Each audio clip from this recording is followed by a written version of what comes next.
everyone, and welcome to another edition of Thought Leaders Live, where we talk with thought leaders in business, life, and all points in between. Today, we are joined by Zack Lyon, CEO and founder of H3 Pelvic Therapy Systems. And the topic today is going to be chronic pelvic pain. We're going to talk about the taboo behind the subject, but chronic pelvic pain, it affects millions of people. I didn't know about it before I ran into Zack on LinkedIn and started to learn about it. One of the most least discussed and most misunderstood issues. Zack, thanks for joining us today. Thank you, Greg. I appreciate you having me, and love to share what I can and help your audiences, and come to understand this difficult situation if they're having it. Yeah, absolutely. So, little on Zack, I'm gonna turn it over to you, Zack, to give us your personal journey. You're the CEO of H3 Pelvic Therapy Systems. Your background's in product design engineering, over 35 years of experience. But in your words, give us your personal journey and how it led you to launch H3 Pelvic Therapy Systems. And I think what's unique is you are personally affected by this product that you've developed. Yeah, Greg, that's true. I am what you call a person with lived experience, which I guess gives me creds to underpin what we're doing with a little bit more, credibility. Sure. Many years ago, I was challenged with working in the electric vehicle space for a large U.S. conglomerate that did battery systems, charging systems, and was working across time zones from early in the morning with our German counterparts to our American and Brazilian and Mexican team in the middle of the day. And those days would go into the night with our Chinese counterparts. I mean, these were very long 14-hour, 16-hour days, a lot of stress. And at the time, I suffered for about the fourth time a really difficult external thrombosing hemorrhoid. And I know nobody wants to talk about it. This is part of the taboo part. But it happens, and it happens to a lot of us, and we don't talk about it. Right. So, obviously looking for a solution, having gone and visited the colorectal doctor, he said, yes, you have a stage 4. It's pretty bad. If you came here a few days later, we could lance it. Otherwise, you're just going to have to live through it. So that pain was mind-bending and really affected my ability to do my job. So I, as the good product designer that I come to be, I just went into the shop and started building something really ugly and crude. And amazingly, it allowed me to withstand that pain as I did my job. I was working at my desk and nobody knew what was going on down here, just like you wouldn't if I didn't get up. And I'm fine. I'm not that way right now. Yeah. But it gave me a relief that was pretty amazing and actually beyond amazing. And not only was it a relief, it helped the healing process go rapidly. And so the surgical thing that could have left me incontinence was not even on the table anymore. Oh, And awesome. the mental anguish that it stopped, I mean, it was amazing. I thought, man, people need this. What else could we be helping? So that's what set this in motion. Okay. So you took care of the hemorrhoid, then bring us up from that. So Yeah. So, I then you're mean, probably planted the seed, right? I can do this it with more did. And, problems. as a product designer, um, my trained vision is to look for opportunities. I think we're all at some point in our core, we're designers. We want to fix things. Yeah. I'm just a little more honed with the industry and the tools that we use. But it was one of those moments where it's like, I've seen this happen before and I've let those opportunities go by. But this one was like, pay attention, Zack, you're on to something. Hmm. And immediately when I realized the relief that I felt and watching, so I immediately started going out to like Reddit, Facebook, Discord, private groups to try to further understand the level of suffering and what other people were suffering. And be honest with you, hemorrhoids is way low on the totem pole. There are other conditions called interstitial cystitis that are internal, believe it or not, that we can affect, that are mind-bending and cause people to commit suicide. I mean, really crazy, painful conditions. People are prescribed opioids, antibiotics, that are contradicting to, our gastric health. The opioids, the amytryptyline, the gabapentins, these make us dizzy, woozy, sleepy, gain weight, just in general, are not best for us. So, and I was like, guys, there's got to be a better way. And I've always wanted to be part of, if I could be a drop in the pond of fixing our healthcare system, because we know our healthcare is broken, what would you do? Well, this is the opportunity. So at that time, of going down the rabbit hole, realizing that there's a big world of need out there, get the IP, start working on it, see where this goes. And here we are today, and I could fill in the gap between, but I won't. That's what really led me down this path. Okay, so you suffered from a specific condition, but you researched this and then found pelvic pain, chronic pelvic pain, which you don't suffer from, but you realize how many people do. Yes. And so then now the wheels start turning for Zack Lyon, and I'm like, you've got your inventor hat on, and you're going to apply the same approach you did to help yourself to help others. Take me through this now on how you built your product, and tell us about your system.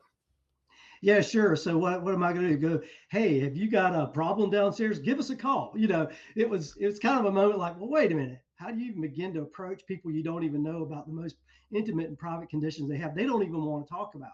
Yeah. So part of that was learning and listening to people on these online boards, Okay. and maybe doing some communicating back and forth. And we found out what I was doing. Some of these people would interface and want to know why, want to know, what you're doing. And so that led me to say, hey, I can set up a store. I can build these things and prototype them and sell them. And so actually that was at early stage. I started doing that, and I realized that people responded quite well, as you saw, Greg, in the video I shared with you. Yeah. Some crazy responses from some really crude systems, but there was a market there. There was a need.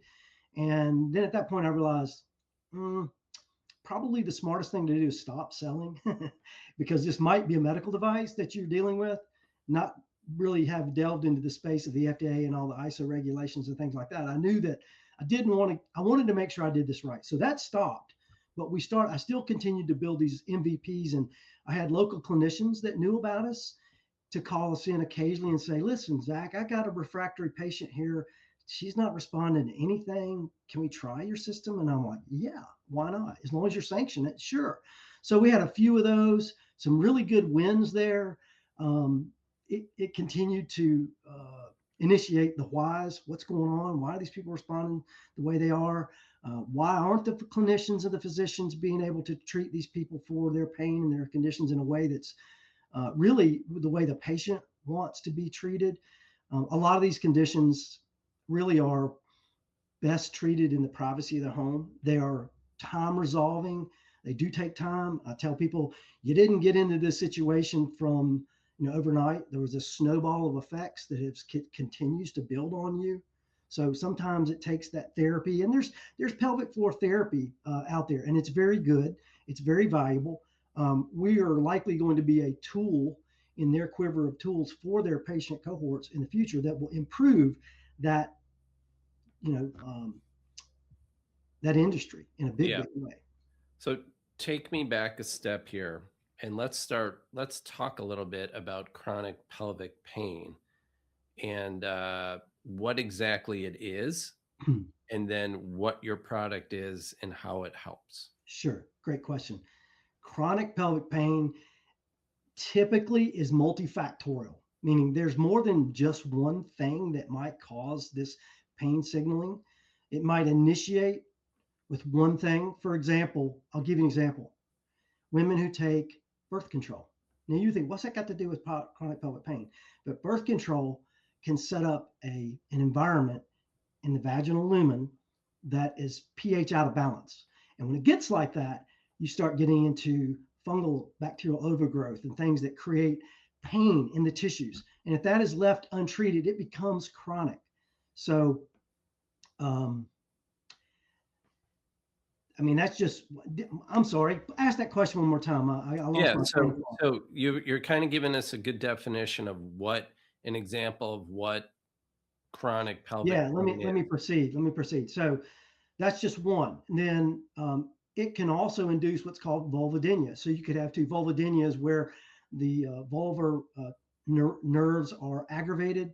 And that can also spin into what's called interstitial cystitis. So all three of these things may be going on at the same time. When I say it's multifactorial, Yeah. it is, it's almost like you can't identify one and say you have three of these conditions, but they're all interrelated. So the Yeah. question for me was, well, let's treat them as a whole. So that's kind of what we try to do. We're like, look, I'm not for the shotgun approach, but in some cases, sometimes the shotgun approach can work and Mhm. should work. And what we think we're seeing is that, you know, it really is simple, and it seems to have a huge effect on people's condition. And again, I reiterate, um, if it's something it's easy for them to use in their home, and they're better in their home, they're safer there, that keeps them away from hospital acquired infections, certainly cost wise. You know, some people that have these conditions will have what's also called hypertonic pelvic floor, or spasming muscles in the floor. And I don't know if you've ever had a cramp in your calf, Greg, or something cramp up and knot up. Can you imagine your pelvic floor doing that? And you Oh, can't control. Right, exactly. Now, what these people will do, they'll go to the doctor and they'll have the doctor inject them with a hypodermic needle with a Botox shot that relaxes those muscles, forces those muscles to relax, which is what Botox does. It does wear off. It might, they might have to do that 2 or 3 times in the 6 month period. That's $7,000, $8,000 out of pocket just to get that kind of relief. Are they fixing anything? Likely not.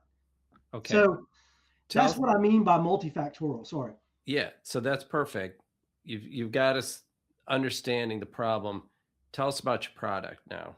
How are you approaching this? Because right out of the gates, I'm thinking, Zach, you're dead in the water here. You're not giving me a pill and you're not giving me surgery, right? You're giving me something different. What are you giving me? I'm giving you a choice. I'm giving you the ability to manage something in a way that's, if it can be managed, if it truly does not require those surgery and certain medications, it's the way to go. We've got this MAHA movement. We want to be safer in how we treat our health conditions. This is perfectly aligned with that. Some of the best ideas come from observation of nature. And I mentioned to you earlier, biomimicry. Um, you think about Velcro, one of the best innovations ever created for mankind was an observation of the cocklebur. You think of the bullet train and the observation of, the shape of a bird's head. You think of shark skin in terms of scuba suits that they now make that are, super efficient. Even gecko feet for grabbers, for robots to pick up very delicate things. I mean, when we observe nature, a lot of really interesting things happen. And so I'd also like to say we observe the phenomena of thermal energy or thermal management. So when you think about what happens when night to day and season to season happens, it's kind of like jacking up your car, up, down, up, down, up, down. But you're inputting energy and you're raising that vehicle to a higher level of energy. The same thing with heating and cooling. Your body responds, and there's a lot of science behind what I'm getting ready to tell you here, but by treating the body to a range of modal therapy, you're raising the level of the body's response to reduce the healing I'll say reduce the time, but increase the healing process tighter, which we all want to heal faster. Right. Certainly pain control for sure. But we're mimicking the limits, the safe limits of thermal energy to improve our health care. Again, I would say if we go way too cold, which a lot of people will say, well, how's what you're doing any different than freezing ice in a freezer and putting ice packs or heating pads that are really inexpensive? And I'd say, you guys, they work, they can work. They're very uncontrolled. You don't need to get that cold. They make sub-zero refrigerators called sub-zeros for a reason. And if you look at the temperature of what's coming out of there, you don't want to put it downstairs. You can necrotize your tissues pretty quick if you do that for too long. I've seen it with my own eyes. Even people with heating pads that get desperate, they burn their skin. It's called toasted skin syndrome. I mean, this is a real deal. So what we're trying to do is take a tried and true method of thermal management, thermal therapy, and apply it to one of our most sensitive regions of our body to unravel this snowball that you've gotten yourself into or that your body's gotten yourself into. Okay, so and you don't have to get into specifics about the product if you're Sure. not comfortable with that, but what you're telling me is you have a medical device Hmm. that uses the thermal healing, or using, go ahead and describe it for me, but what can you tell us about the device itself? Because I think personally people might want to know what it is that you're actually, what the tool is that you're talking about. Sure. Um, the device, the basic device is I call it the platform. So the platform is a device that it's like a sitting cushion. You can buy these cushions that you sit on that might help you if you have a coccyx problem or something. But this device delivers that same energy that you might get in a sitz bath or you might get in one of those ice packs, but you don't need to go that cold and you don't necessarily need to go that hot. We're able to provide that energy to the perineal region. There's this little very thin membrane that pumps that contains the fluid. It is very gently presses back on your tissues, which is kind of important when you've got, like I did, these thrombosed hemorrhoids, or you have some tissues that really want like that positive pressure. So you're sitting on that, whether it's in your bed, it's your sofa at home. You know, if you're a new mother and you've got a torn up bottom from delivering a child, you now don't have to be so distressed about your pain downstairs. You literally can focus on the child, you know, breastfeeding the child, loving the child, and really it helps your psyche a lot. You know, when you're able to take that pain away. Okay. So the device is meant to be used in home. I mean, I think I've kind of indicated that. The premise of this, and I'll go back to sort of your interview with Todd Dunn, is he mentioned empathetic devices, empathetic healthcare. Man, we're all about the empathy because I lived it. That's why I created it. I'm like, this needs to be treated at home. People, I mean, for the indignities that they suffer, let's give them their dignity back. Let's give them their humanity back. Let's give them the ability to control their own therapy modal, treatments, and we do that. Uh, I don't know if I answered your question. Yeah, yeah, no. So I was just trying to get at what it is actually that your solution that you created. Tell us about some of the results now you've seen with patients using this. Um, wow. Well, the results are quite impressive anecdotally from their testimonials, which is really um, combining their testimonials with what we study in the deep science. There's a match here. So this is H3 Pelvic's challenge and task. Let's get the deep science behind why these people are saying what they're saying.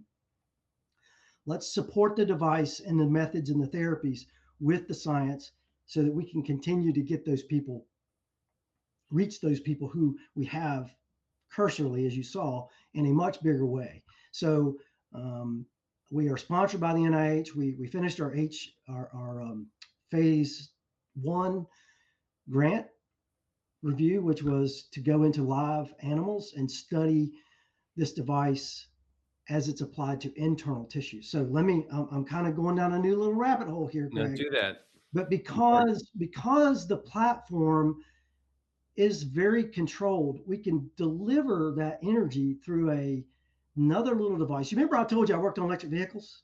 Well, Yeah. my job at the time was my job was where the plug goes into the car right here. This is where things happen. Or they do or they don't. And if they do, you've seen the results, which aren't pretty. They burn up and it's not good.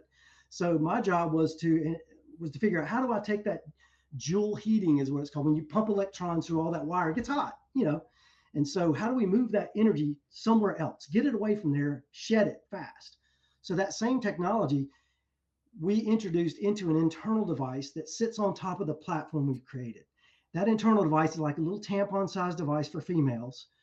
Um, I will not name names, but there are men that have used this for prostate inflammation that has been amazing. Okay. Again, it's more science. We're going to have to go and study. Yeah. But what are we doing? What are we doing? We're pumping out all that inflammation, all that heat energy, and we're reducing the lymphatic fluids. It's causing the pressure, it's causing the pain.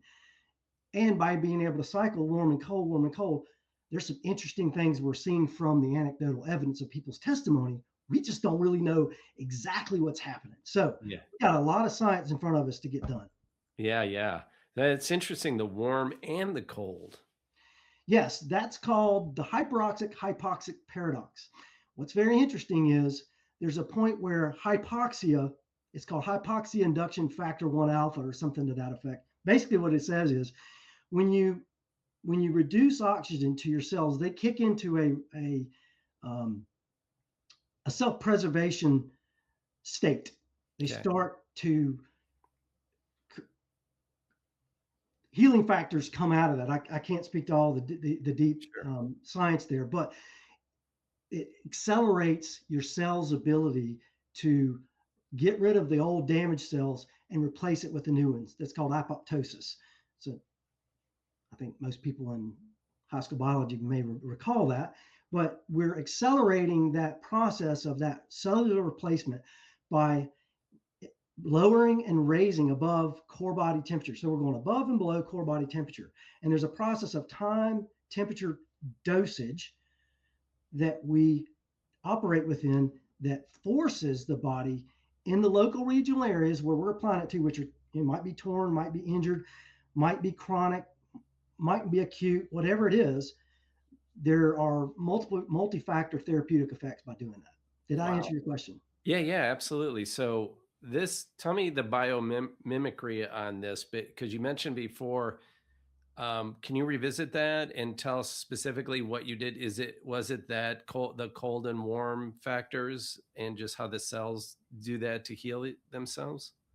Yeah, I mean the biomimicry factor that I relate this to is more of how life responds to modal therapies of temperature changes. And I mentioned, day to night, you got too much daytime, too much sunlight, stuff burns up. You got too much cold, not enough sunlight, things die. There's Got this, you've got an optimal it. thermal dosage between your warming and your cooling that results in an upregulated situation. If you have too much cold, it's downregulated. Yeah, Too yeah, much hot, it's downregulated. We're hitting this sweet spot. We're studying that sweet spot and we're operating only within that range for that period of time for that particular situation or that person's condition. So that's the safe, I call it the bookends of the thermal window that we're operating in. And that's the deep science we need to understand further about how is it helping the various different conditions of which they're per their singular title about 15. Again, I mentioned there's overlap, et cetera, et cetera. But that's more of the biomimicry, seasons, summer, spring, fall, winter, summer, spring, fall, winter. What happens? Life. Your trees continue to grow. I mean, it's biomimicry. We're just paying attention to how we're designed. I so don't know. Me, it just seems logical to me. oh yeah, well, exactly. And I mean, I think that so many great inventions, as you mentioned, have come from biomimicry.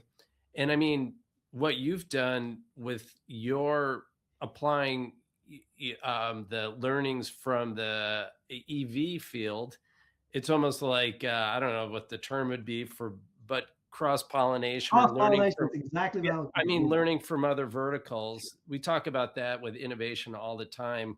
We had Steve Miller on this show was talking about, Edward Deming always talked about, look at other verticals, figure out what somebody's doing right over there, and then apply it to your, what your industry is. And I think you've done an amazing thing here with that. I think this, now correct me if I'm wrong, but what you're doing here, what you're talking about, that balance between the the cold and the warm, and using that as a healing mechanism for the body. I mean, this is a very specific pain point here, the pelvic system, but you're trying to unlock some science here, or just around pain management that could apply potentially to other areas of the body. Well, I mean, again, I go back to the sports therapy tools do that. So when we Okay. talk about cooling for knee replacements or knee injuries or shoulder, I mean, big body parts, we're cooling them down. I would argue probably too cold, but some of these systems now are smarter and they don't necessarily get that cold anymore like the old ones used to Okay. do. Right. But Ice they're pack. affecting what's called the TRP channels, I think it's called trans receptor potential channels in our neurons. Okay, so we're not going to get to deep science.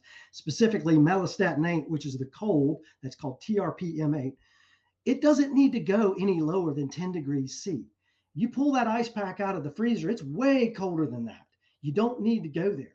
But Okay. if we can hit that sweet spot, this is the deep science. If we're hitting that sweet spot, we're going just enough and no more than your body needs to turn off that signaling to your brain that says pain. Yeah. And because of that, we can stay there a little longer without incurring any further damage. Okay. So I mentioned this earlier. Tell me about the path to success for this, assuming you understand that you figure out the deep science here, you validate it through the normal channels that we have when we're creating new medical products. I mean, I mentioned before from a kind of a cynical point of view, Zach, you're dead in the water. You don't have a pill. You don't have an expensive surgery here. That seems like our health systems. If you don't have those two things, you're not profitable. You're not helping people out. But you've got something here. Let's say everything checks out. How is this going to fit in with our pill surgery culture? I mean, I, I I get your point. Like, yeah, we're doing all this stuff right now. We do have tools that make it. Is that the role it would be? Like, you would go into a drugstore and a pharmacy and see your product on the shelf and be able to buy that and administer it yourself, or would it go through a doctor? I think at this point, we're probably going to be subscription based. So let me go back to your first question. What's your pathway to success? I would say the human who doesn't want to have pain and wants to have control. That's the direct to consumer D2C. I mean, always my first thought was people that have these problems don't sleep at night. Putting advertisements on TV at 1 or 2 in the morning is going to hit a lot of people who are going, holy crap, that's exactly what I need. I'm calling those guys tomorrow. So that's the D2C model. The other one is, customer demand. If the customer is the patient in the doctor's office and says, I've seen that thing, I don't want to take your opioids. It's plugging me up. I don't want to take your amitriptyline. It makes me woozy. I mean, they're going to drive this to the clinicians. The clinicians who care about their patients are going to say, we have to have this tool for our patient cohort. And patients are going to learn about that and go where those are available.